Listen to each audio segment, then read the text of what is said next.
जगदलपुर शहर के लालबाग मैदान में 9 नवंबर से नगर निगम द्वारा पटाखों की दुकानों के संचालन के लिए लाइसेंस जारी किया गया है। नियमों और फायर गाइडलाइन के दिशा निर्देशों को ताक पर रख पटाखा विक्रेता बेच रहे पटाखे। दुर्घटनाओं के बीच लोग पटाखे खरीद रहे। नगर निगम बेपरवाह, आम लोगों की जान की कोई जवाबदारी नहीं। नगर निगम आयुक्त दिवाली की छुट्टी में मशगूल, जवाबदार अधिकारी अपनी जिम्मेदारियों से नदारद। अग्निशमन एक्ट के तहत अग्निशमन जिला अधिकारी ने जारी किए पटाखा विक्रेताओं को नोटिस। निगम ने अग्निशमन एक्ट के नियमों के बिना ही पटाखे की दुकानों का संचालन करने की अनुमति जारी कर दी है। सर, अपना परिचय देते हुए। देखिए, मेरा नाम है संतोष कुमार मार्वल और इस जिले का मैं होता हूँ डिस्ट्रिक्ट फायर ऑफिसर। अभी आप लोग यहाँ पे देख रहे हैं कि 46 दुकानें का जो लाइसेंस दिया गया है नगर निगम आयुक्त द्वारा, जो पटाखा वितरण करने के संबंध में है।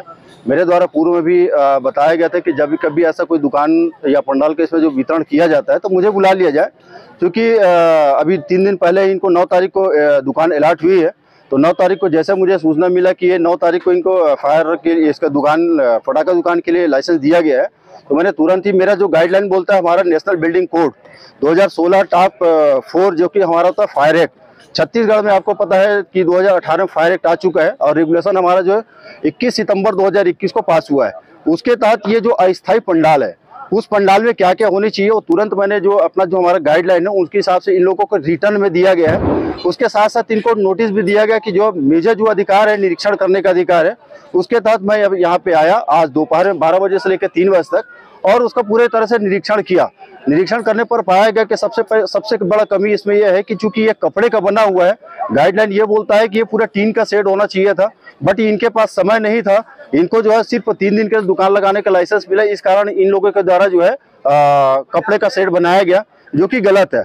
बाकी जैसे मैं इनको नोटिस दिया हूँ, तो नोटिस के आधार पर इन लोगों ने, आप देख सकते हो, ये फायर एक्सटिंग्विशर है 4.5 kg का, 4 kg का, कोई 6 kg का लगाए हैं और 200 लीटर का पानी का ड्रम और प्लस क्या है, रेत की बाल्टी।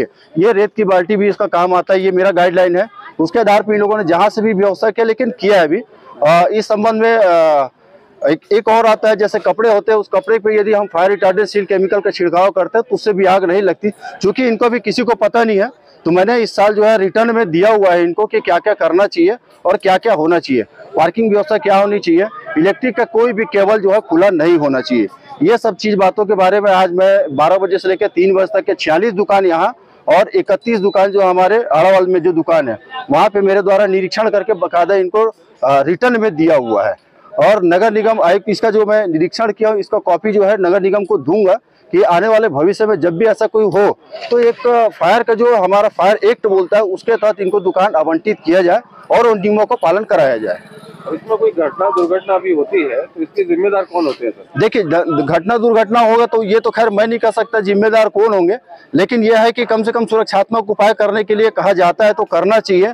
दूसरी बात यह है कि यदि किसी प्रकार के कोई घटना घटित होता है तो उसके लिए मेरी जो फायर टेंडर है, यहाँ पे 24 घंटा आप देख सकते हो, ये 4,500 लीटर का फायर टेंडर है, जो कि 1,64,00,000 की गाड़ी है। ये हम लोग 4 जवान के साथ में 24 घंटा तैनात किया हुआ है ताकि कहीं भी हादसा ना हो सके। और इसमें एक रेंज भी होता है, जैसे 50 मीटर की दूरी है, 50 मीटर की दूरी पर किसी भी तरीके से कोई फायर ना हो, कोई फटाका ना खुले। और दूसरा यह है कि जो एक दुकान से दूसरे दुकान की जो दूरी है उसमें 3 मीटर के जो फासला होना चाहिए वो नहीं है। तो आने वाले भविष्य में जब कभी ऐसा हो तो ये चीजों का पालन किया जाना सुनिश्चित किया जाए ताकि जो दुर्घटना हो रही है उसको रोका जा सके। मेरा नाम आरिफ है।